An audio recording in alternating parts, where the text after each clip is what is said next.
This is one of our first year lab experiments to measure the charge to mass ratio of the electron. The experiment that was first done over 100 years ago by J.J. Thomson, fundamental experiment in the development of the atomic theory of matter, of course.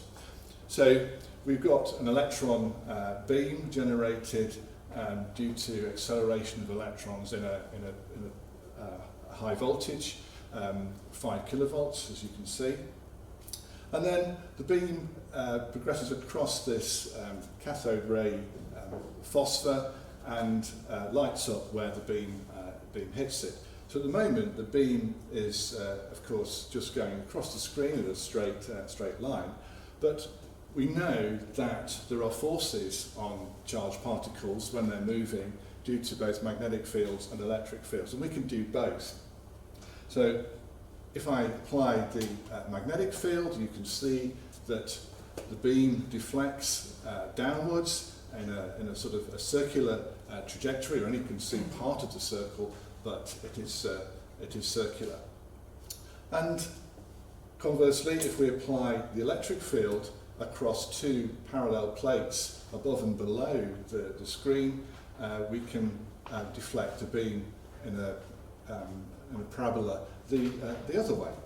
Now, the E over M experiment, neither of those two things give us the E over M ratio, but combined together, because we know the magnetic field and we know the acceleration voltage, we can work out what E over M is.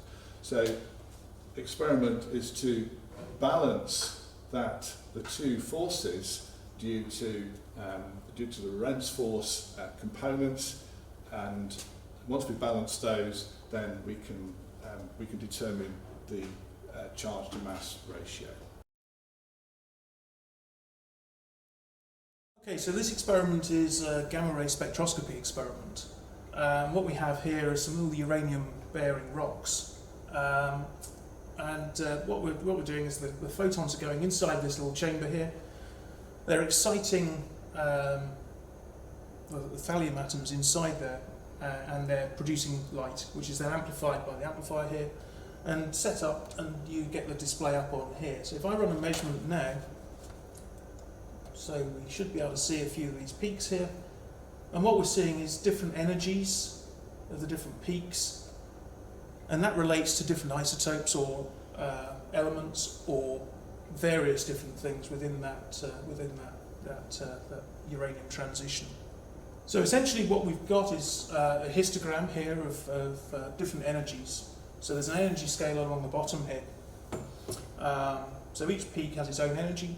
It's very much like a coin sorter, where the coin rolls down, falls into a bin, and you stack them up according to their physical size. This one is stacking up according to physical energies. If we then take this rock away and we swap it for a radium source, radium is one of the daughter products in uranium, so we'd expect most of the peaks to be very similar, but not necessarily all of them. And we'll run that one.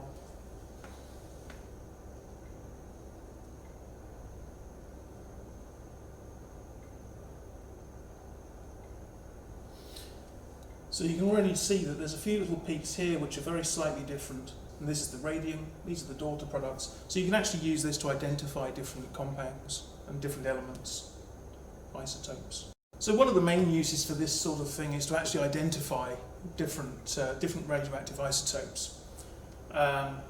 You can measure different radioactive isotopes. You can see that they will have different peaks, different heights. You can work out ages of things. You can work out different compositions. You can work out maybe some of the physical processes that some of the ore has been through. So whether it's been a salty sea, for example. You can work out all sorts of stuff based on that. The other thing that you can do with this is to, for example, stick one of these next to your nuclear reactor at Fukushima and work out what went wrong.